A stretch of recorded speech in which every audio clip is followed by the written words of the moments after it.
what's up, you guys? Yes, welcome back to our very first PY212 review video. Today we're going to be covering Biot-Savart and Ampere's law. My name is Seven. I'm Mark. And I'm Roger. And we're going to be your LAs helping you with this video today. Let's go! Let's go! All right, I'm going to be talking about the conceptual review before we do a practice problem. Biot-Savart. What the heck is Biot-Savart? All right, well, this is the formula I'm sure many of you have seen in class if you go to class. But it's essentially what this is saying is we have, this is finding the magnetic field due to one little chunk of a wire, basically, right? So that's what this ds represents. That's going to be our little chunk that we're looking at, little chunk of the wire that we're looking at, right? So if you see this beautiful diagram that I drew over here, so let's say we have this wire with a current I going up this way, right? So if we look at this little chunk, let's call this ds, right? Yes, it's going this way, right? We're just trying to look at what the magnetic field due to this little guy over here is, right? So if we look at this, right, what does actually each term mean, right? So this is a constant, right? I don't remember what it's called, but it's in your textbook probably. This is going to be the current of the wire, right? And this is 4 pi. I'm sure you know what 4 pi is. This, again, like we said, our little chunk of the wire over here.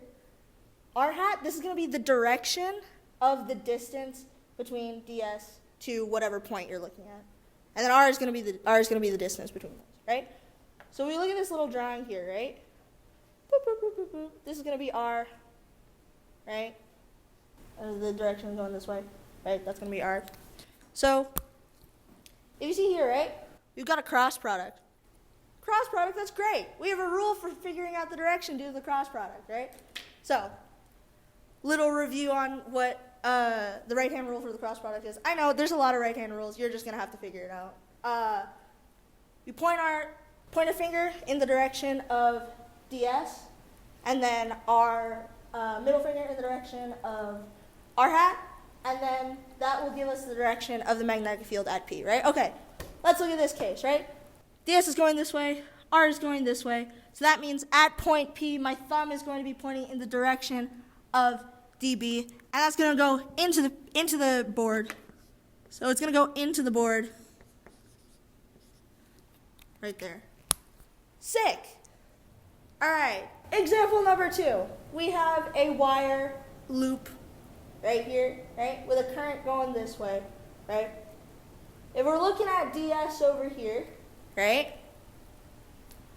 What do we think? What do we think the magnetic field at point P is going to be? ds is going this way. Our r hat is going this way.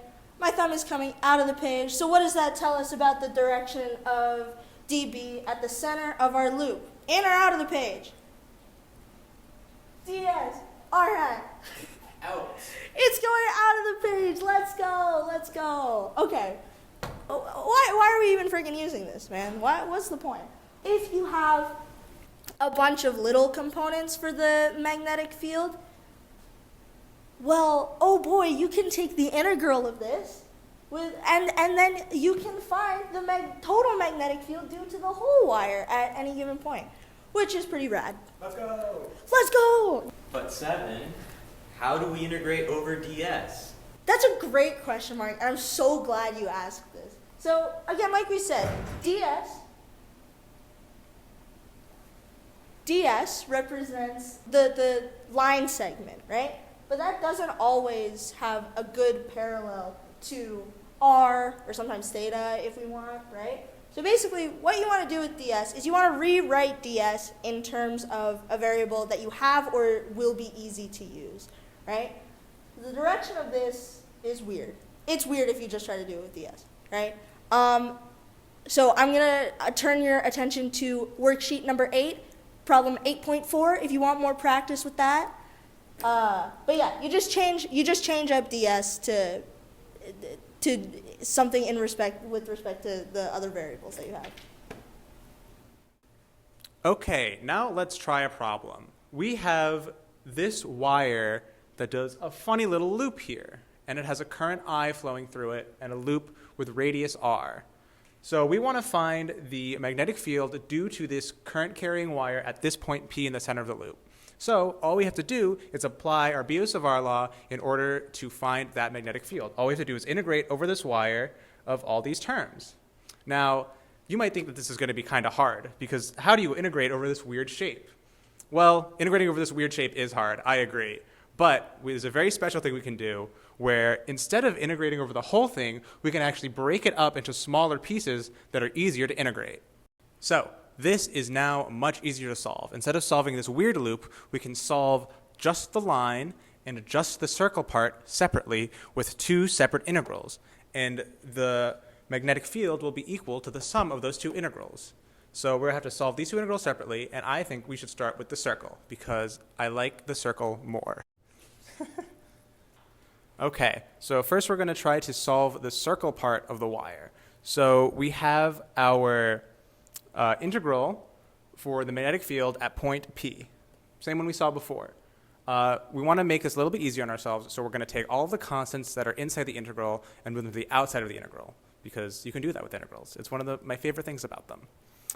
So mu naught, 4, and pi are just defined numbers that we know, mu naught obviously being the permeability of free space, 4 and pi being 4 and pi, and I being our current, which is constant throughout this section of the wire. And then we can also take out r squared, because r obviously refers to the distance from point P to the section of wire we're looking at, and because all of our sections of wire are arranged in a circle, those are all equidistant from the center. So that is a constant in our integral, and we can pull it out. So now we can see our magnetic field is equal to all these constants times this integral. So this integral does look nicer than this integral, but what the heck is ds cross r? So let's think about this for a second. ds is a small section of our wire, right? So we want to find out how we can represent this small section of the wire, ds, in a way that is more favorable to us. So our wire is shaped like a circle. So a small section of that circle would represent an arc length of the circle. We know that any given arc length of a circle, let's say s, is going to be equal to the radius of the circle times the angle that that arc length sweeps through. For example, if we wanted to take the arc length of half of a circle, we would take the radius r and multiply that by pi, because that is the angle that half of a circle sweeps through in radians. But in this case, we just want a very, very small angle, a very, very small arc length. So instead of multiplying by just any old angle, we're actually going to multiply r times d theta, this very small d theta angle. And now we also need a direction, because ds is just a vector. It is not just a scalar, it is a vector. So we need a direction. In this case, we can see that ds is tangent to the circle, and it will continue to be tangent at every given point around the circle. And so when we have a vector that's tangent to a circle like this, usually we just like to give it the name theta hat to show that it is tangent to the circle. So now we have this nice expression for ds, and now we can look for ds cross r hat. So ds cross r hat, we're going to sub in our new definition of ds, r d theta, theta hat cross r hat. Now this might look like a difficult expression to evaluate. However, we can use our fun little fact about multiplication, which is that you can just put parentheses around the hard parts and do that first. We're looking for theta hat cross r hat. First, let's think about the magnitude. Theta hat and r hat are both unit vectors, so that's going to be magnitude of 1 for each of them, and then we're going to multiply those magnitudes by sine theta. Theta is the angle between the two vectors. So as we can see, we have a tangent and a radial, because r points to the center of the circle and ds points tangent. And those are always going to be perpendicular to each other because of geometry. So we're going to have 1 times sine 90, which is also 1. So the magnitude of this is just going to be 1. But now we need the direction. In order to find the direction of a cross product, you want to use the right-hand rule. So the right-hand rule is you're going to take, I'm going to go on this side, is you want to take your fingers and point them in the direction of the first vector, theta hat, which goes along the circle, and you curl your fingers in the direction of r hat. So we're going to curl them down, and we get our thumb points into the page. And we'll notice that at every point along, we're going to get the exact same direction because it's the same throughout the whole circle. So we're going to know that this is going to go into the page, which we're going to call a negative k hat because we have positive k hat out, negative k hat in. So we're going to have 1 times negative k hat. 1 times negative k hat is just negative k hat. So we can carry down these other constants, and we're going to know that ds cross r hat equals r d theta minus k hat. Beautiful. Okay, now we know that this is true, we can sub that into our integral. Instead of ds cross r, we have the integral of r d theta minus k hat. Now, we have a couple new constants that we can take out of the integral. R is a constant, so we can move that out. And minus k hat is a constant, so we can move that out. And then we're going to end up with all these constants times this integral. Now, one thing to look out for is our little r squared. That's the distance from P to our wire, which is, of course, the radius of our circle. So this little r squared is actually equal to big R squared. And because of big R squared down here and up here, we can cancel those out nice and easy and end up with a big R squared down there. So this is now just nicer to look at. But now we still need to think of this integral. The integral of d theta. Well, that's cool. That's a very easy integral to solve. But what is our circle? What are our bounds? Well, we're integrating over an entire circle, and we're integrating with respect to the angle. So think about how much of an angle do you have to sweep through an entire circle? That's right, it's 2 pi radians. So now we have b equals mu naught I over 4 pi r times the integral of 0 to 2 d theta. The integral of 0 to 2 d theta is just 2 pi. So we just have this. And isn't that beautiful? Now we can just do basic algebra that we love. We can cancel out those pi's, cancel out that 2 and that 4 becomes a 2, and then we're going to get that b is equal to mu naught I over 2r. Oh my God, guys. Look at that. We got the magnetic field at point P of this circle of current. Wonderful. And one more thing I forgot, guys. My bad. I lost our k hat along the way. The k hat actually followed us all the way through into here. So this is actually minus k hat, because this is, in fact, a vector. There we go.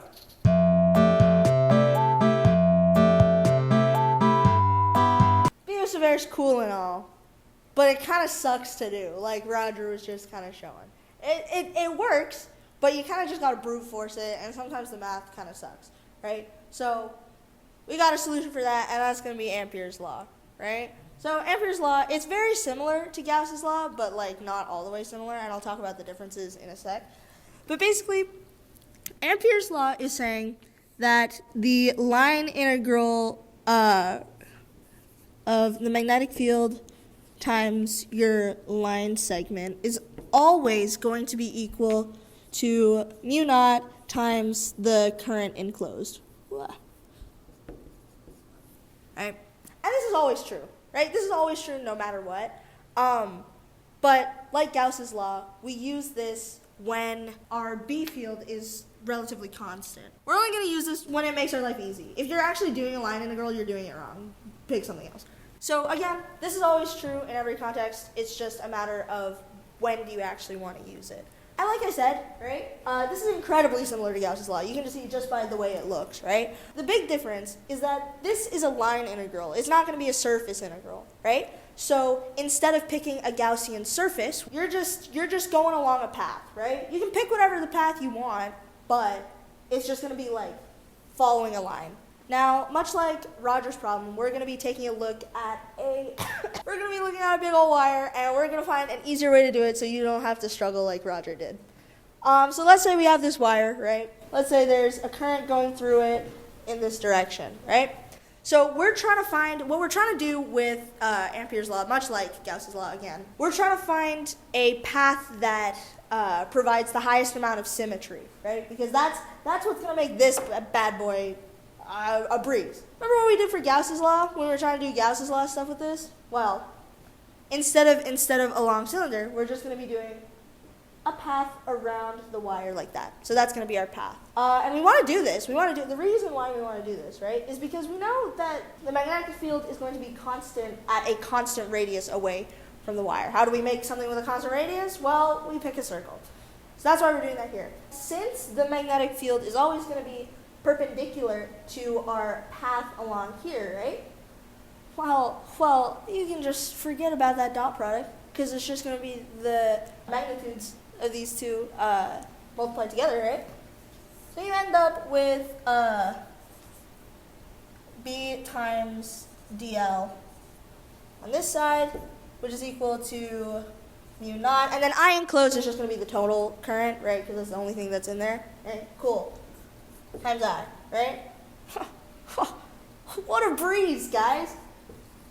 B times the length of our Amperian path is going to be equal to mu naught I. I'm going to solve for B. That's going to be mu naught I over L. What the heck is L? Well, it's the circumference of a circle. 2 pi r, right? Yeah. Yeah, okay, sick. 2 pi r. Wow, we got the same result that Roger got. We did this in 2 seconds. Roger took like Lord knows how long. So that's why we pick Ampere's law to use. It just makes life easier if there's a high amount of symmetry.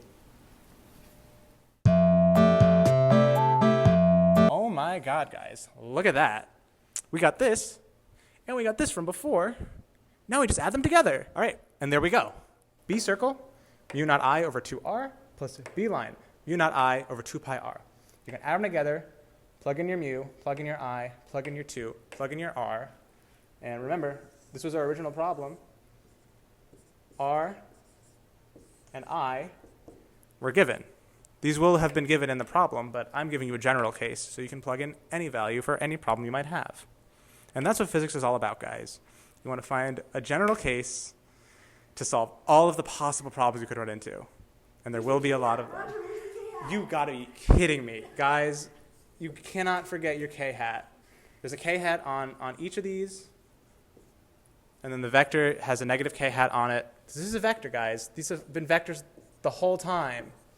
The k-hats are on there. We're going to factor out the k-hat just so we know the direction. B is going to equal all this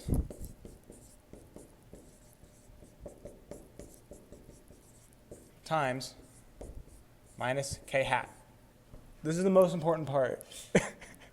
Don't forget your vector direction. Unless it asks you for magnitude, then you can forget about it. But it's important.